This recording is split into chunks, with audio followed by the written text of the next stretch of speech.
Budget in Focus. In this edition of the program, we're meeting with Minister of Regional Government, Local Government and Regional Development, and Minister Nigel Dharamlall has had a very, very huge, in fact, his responsibility. We're talking here about 10 municipalities, 70 NDCs, and the list goes on. Of the $383.1 billion budget, national budget for 2021, we would expect that this particular ministry would have a huge chunk. And it's really my pleasure to have the opportunity to speak with Minister Dharamlall. Welcome aboard, Chief. Good having you. Thank you, Mark, and good morning to our viewers as well. Okay. And let's get right into I just mentioned a little bit of what your responsibility lies in municipalities as well. So the 10 regions and the 10 municipalities and the extensive work you have. Well, let's talk about your allocation, starting with that, and explain to those that are joining us really what it entails, your job. Yeah, you are correct that the Ministry of Local Government and Regional Development covers an expansive, well, practically the entire country, because the 10 regions come under the purview of the Minister of Local Government and Regional Development.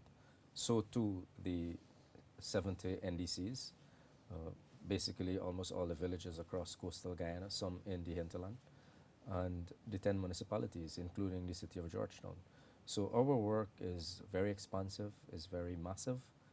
The budget reflects that to the extent that I, as minister, am responsible for $58+ billion of the $383 billion. Mm-hmm. In the regions, for example, we also speak on behalf of regional education, regional health, agriculture, public works. So there is a great interplay between some of the sector ministries as well as the execution arm. We are basically the execution arm to some extent in the regions on behalf of other sectors. So we practically cover the entire country, and we expect that moving forward during the course of 2021, that the interventions that we pursue are going to bring enhancement to the lives of people within our different communities. Our budget reflect very carefully as well as very clearly how we intend to pursue 2021. 2020, as you're aware, we had an emergency budget, and in 2020 that was the launch pad for us moving forward. So this year you will see an intensification of community infrastructure. You will see an intensification on solid waste management, on quality of services in regional health, education, agriculture, public works. You will also see a lot more monitoring. I think that is one of the critical areas for us as the Ministry of Local Government and Regional Development. We pride ourselves in being the link between the government and the people and the people and the government. And so it is very important for us to be responsive to issues that affect people on a daily basis. So a lot of our work as well will go into these quote-unquote soft areas of providing feedback and intervention support to people. Yeah. Minister, I know as part of your responsibility, it deals with the local democratic organs, a number of the agencies within the local government structure, and it has been reported that you did encounter a number of financial irregularities and poor management, which continues to be a bother for you. So before we get into the literal finances, how you're spending, this is something that you want to seek regulations in. Very well. We have actually gotten the approval, and we have proceeded with the Auditor General's Office to launch investigative audits to the point of them being forensic of the 10 municipalities, including the city of Georgetown. The Georgetown forensic audit has begun, and we expect that to be completed in the near future, ensuring that it captures all of the issues that have to be captured in a forensic audit. I think we owe it too to the citizens of our country and to the residents of these different municipalities, the management of how their resources have been managed and how their resources have been invested in. Billions of dollars, for example, in the last few years. City Hall, for example, raked in about 12.7 billion. Did 12.7 billion got expended the way the residents of Georgetown would like it expended? I don't know. The forensic audit will prove that. Being a resident of Georgetown, I am not satisfied with the services that are provided by City Hall and the management of our city. Likewise, we have had reports in different other municipalities. We have had issues of quote-unquote theft of resources. We also have to have some monitoring or upgrade the monitoring that we have in the neighborhood democratic councils.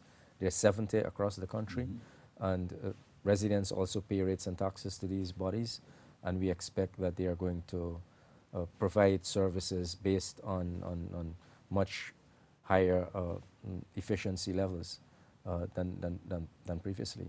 Likewise, in the 10 RDCs as well, we have built in a system now in all the 10 regions where the technical officers as well as the political officers, that is the council, that they are going to be more responsive in their interface with people. But I think very critically, it is a requirement now that across the LDO sector, whether it is the Regional Democratic Council, the Neighborhood Democratic Council, or the municipal councils, that they must show us evidence that they have consulted with people and that their decision making is based on that consultation rather than it being top down. So residents can look forward to greater consultation, and I've made it unequivocally clear to all our officers that the residents must have buy-in in any project that has to be done, because the impact is what they desire. And so we would like to have them take ownership of whatever intervention we pursue. Minister Dharamlall, I know from the time you took office and you've been at it for a while, the feedback from the people has always been something near and dear to you, something that you always want to hear from. And I know, given the expanse of your work and the different communities, municipalities, the NDCs, and that you're dealing with, it is kind of difficult at times to track what's happening in each and every one of them. But you really are working on the feedback, the mechanism you put in place. This time around, you've got a financial injection to really make it happen. Yes, and we're very grateful that has happened, to the extent that I think we would now be able, almost on a daily basis, be responsive to people. I think that decision making now will be enhanced. We've had many complaints. People have come to my office. People have messaged me on different platforms, including Facebook, WhatsApp, Twitter. They've kept in touch. Some have even met with us outside of our office in different outreaches that we have. Some have met with other ministers as well, and all of the information collated comes to us. Yeah. One of the things that we recognize, and that has been a sore issue, has been the way people were dealt with and their issues were dealt with. And I think that we stand to upgrade that, and residents can look forward to greater interaction with us. We had a system, and I make no apologies, where the former government refused to basically deal with people at the local level. And what we found in the last 5 years was that just before elections, that's when projects were done. For us, it has to be a process. It has to be ongoing. Development cannot just be an event that happens at election time. Development, an ongoing process. People are ambitious. People desire these things. And it is a commitment of His Excellency the President to ensure that community infrastructure is upgraded. You would notice across the country we have now moved to asphaltic concrete roads. Some people are now asking for us to put speed bumps on these roads. Some, they're saying they're not wide enough, but we are moving in stages. At the end of 5 years, this country is going to be transformed. Part of my responsibility also is to come up with regional transformation plans that will see investment or the platform laid for investment to be decentralized into the different regions. So we will begin that, the consultations on the regional economic transformation plans in earnest during the course of this year as well. Which makes your job particularly challenging, because we're not only talking about the townships or the villages that are on the outskirts, but we're talking about those that are deep in. Many of them that sometimes we seldom hear of. And these people too have issues. And these are some of the people that you're challenging right now, you're trying to target and get right now. Yes, the hinterland especially, I mean, across the country, the RDC is the major investor in the hinterland as well, the budgets of the RDCs. The 10 regions, their budgets total almost $54 billion. So this is a lot of development that will go directly towards people. And it is our policy, and I think it is a great shift from what we inherited over the last 6 months. You have seen a different philosophy in the way we administer and the way we pursue the development of people. And that is why we are more focused on getting on the ground, ensuring that these interventions are the ones that people put as part of their priority, and the government provide the resources. It is important too that we ensure that there is value for money. So we have put some additional safeguards in place where the unpriced bills of quantities for every contract must now be placed in a public area within any given municipality or NDC area or somewhere in the region. In the Amerindian areas too, we have to publish them, because we do a lot of the development work in the hinterland regions. Right. So we stretch far and wide, from Guns in the deep south, to the source of the Essequibo River, to Imbotero in the northwest, at the top of the country. So our expanse is massive, and we have a lot of work to do, and we are happy so far that we've gotten the support of our people from all walks of life. I think that too, what is important as well is our ministry has basically on the pursuits of the government, or on our manifesto, we have sought to make sure that everyone gets involved. So our decision making, the interventions that we pursue, those are all in every single village of our country. So we are not here because of just, as had happened in the past, where the support goes to political supporters. The government of Guyana, through the Ministry of Local Government and Regional Development, we are in all villages, in all regions. We also have a quite dynamic program where we support community development councils. So our intention is to have at least 1,000 in 5 years. Wow. We now have close to 200 already established. They all have their trust deeds in order, and many of them have begun pursuing investments within their different communities. That will intensify this year as well, because we believe that outside of the institutionalized structure, the RDC, the NDC, or the municipal councils, that there are interest groups within villages as well that would like to see things done, and I think it gives them a sense of ownership and belonging, that these are things that they pursue on behalf of their people. So we're happy to support the CDCs.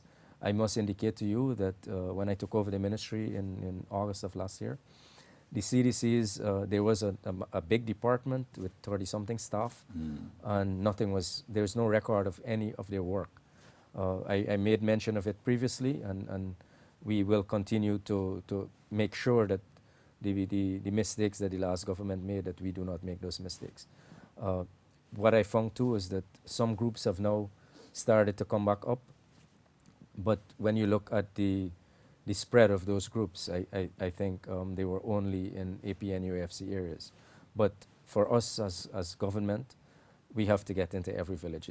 Irrespective of who support us, it is about Guyana. And His Excellency the President, at his inaugural speech in Parliament, I think he's made it known that we are about building the country all together. And no one will be left behind, no one will be left out, and we are all part of this process. Right. And I think that's fascinating, given you've got the established groups, but you've also got people who've got an interest but are kind of more or less shut out of the established groups because they might not be associated or one issue or the other. And it also makes the established groups work harder because there is somebody else that is looking at what's being done, and as well as having documentation displayed that all can see of the works that have been done, so you can follow that and monitor what's it. So you've got another reporting mechanism there. The man in the street or the man in the community can see and give Mark, you a call. that is the most fantastic mechanism Yeah. that could be in place. Exactly. When genuine people raise genuine issues out of genuine concerns. And we can't go wrong Yeah. because that is our foremost point of contact and reference, the people in the communities. Correct. Now, I'm fascinated with this particular project, $1.1 billion. So this is community enhancement. It goes towards the workers, it goes towards the ADCs as well, but it speaks to sanitation. Let's talk a little bit about this. Well, you know, solid waste management is a massive problem in Guyana. We have Higgs Bosch, that is the sanitary landfill that we have up at Eccles.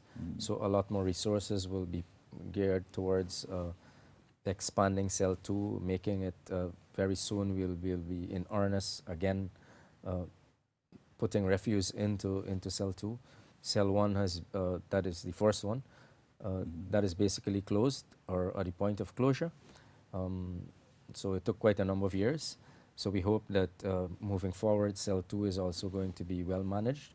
We have quite a young dynamic team that is managing the sanitation aspects of our ministry, or the solid waste management aspects. We have this issue across all 10 regions, so you'll find us putting more resources into the different regions.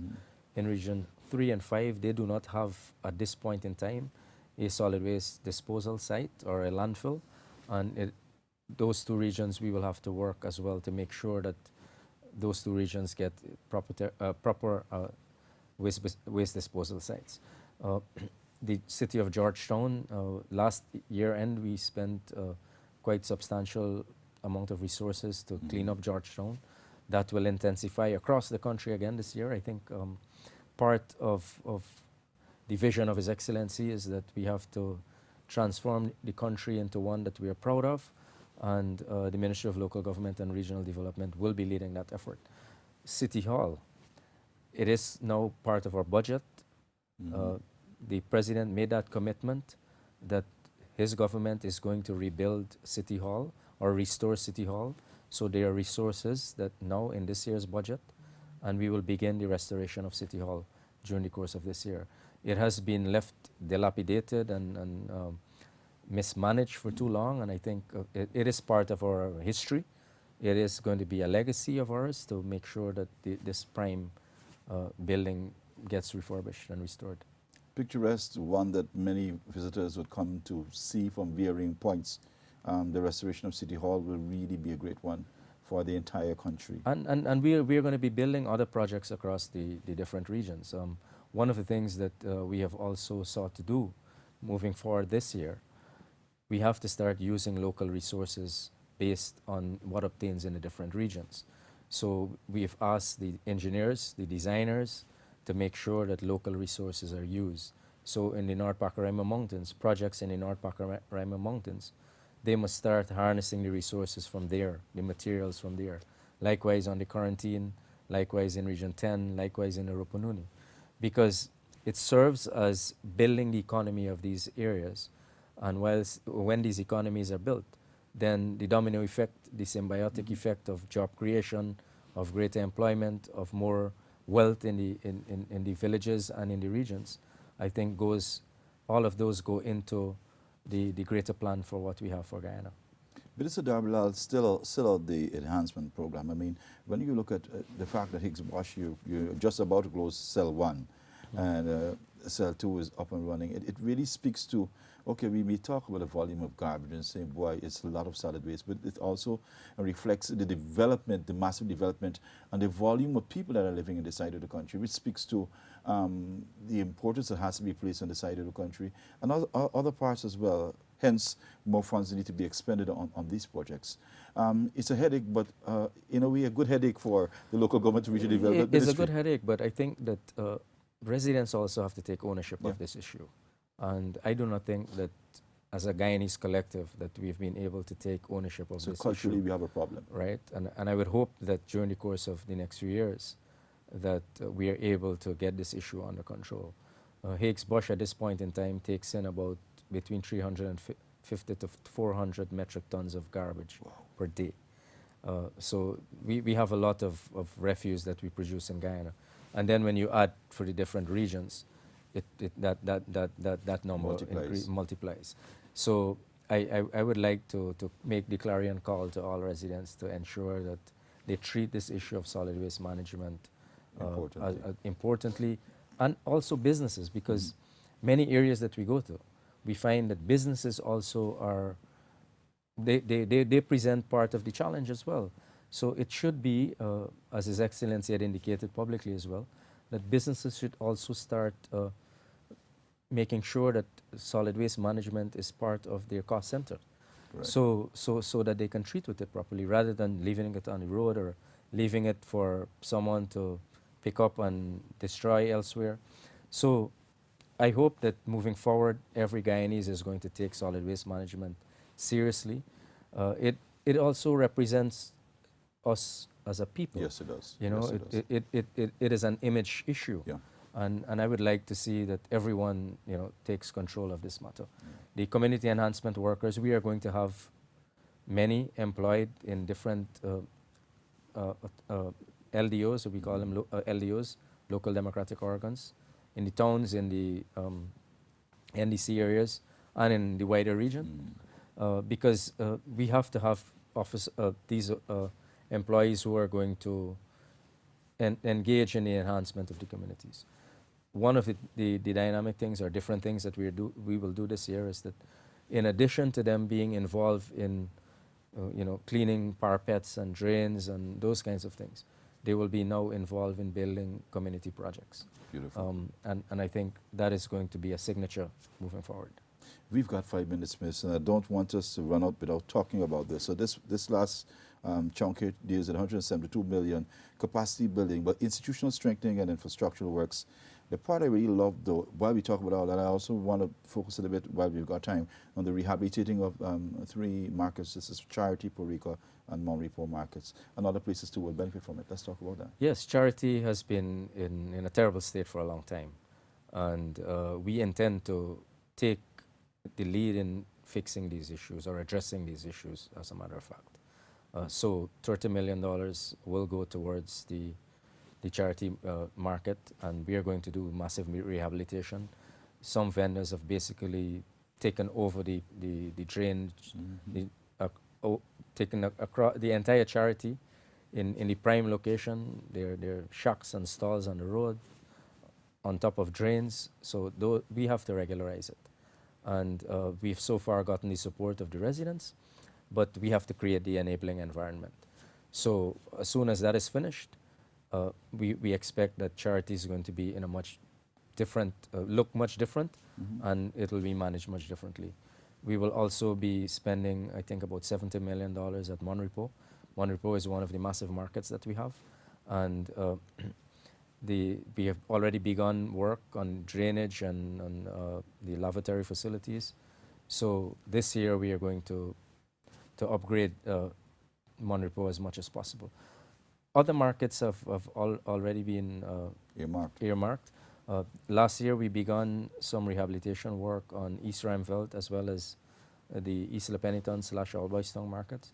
But we've had some hiccups with the City Council, and I plan to go and reach with the vendors there. I think that part of our duty as residents, as consumers, as well as vendors, in the wider stakeholdership, that we would like to see all of these markets upgraded. And I think City Hall has been a stumbling block in making sure that these things happen. And I would hope that we get the support of the residents and the vendors in those areas, so that we can provide better facilities for them. I was recently on Valentine's Day in Region 5 at Rosignol. So we now have a plan on dealing with that issue in Rosignol where the market is concerned. We have done a lot of work already on Corriverton. So on other markets, we will consistently do some work.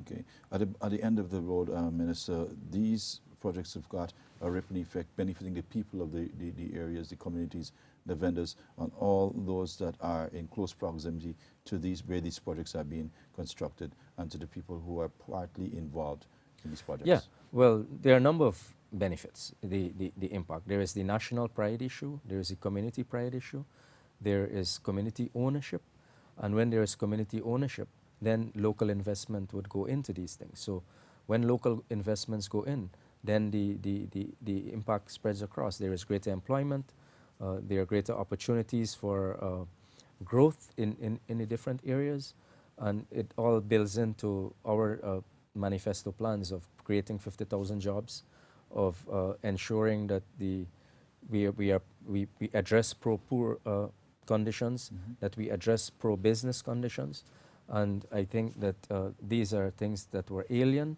in the last 5 years, and now we are seeing real development in our areas. So we look forward to the continued support of our residents across the different areas, and they can be rest assured that the government will work with them hand in hand to enliven and enhance their communities. Yeah, and with the monies that have injected and allocated to your ministry, your final statement to all Guyana as it relates to what to expect coming out of your ministry. Yeah, well, they're going to see greater support given. The infrastructure in all regions, we have begun last year. It will be intensified this year. They can expect too that a lot of the small people, we recently passed the Small Business Amendment, so at least 20% of the $58+ billion that we have can go towards small contractors or small service providers within the different regions. So there is going to be more resources flowing, and the corresponding benefits are going to be enormous. It is a different philosophy that we are governing via, and we look forward that everyone is going to get some support or benefit from the interventions that we are pursuing.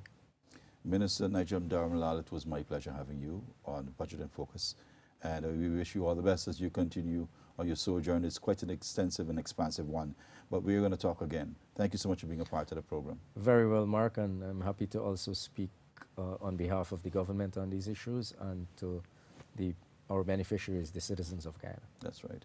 Minister of Local Government and Regional Development speaking with us, Nigel Dharamlall there, really highlighting and pinpointing where the monies will be spent, and of course many more projects on the road. So thank you again, Minister, for coming, and thank you for being a part of this program. This is Budget in Focus with Minister of Local Government and Regional Development. I'm Mark Watson. Until the next time, goodbye. Thank you.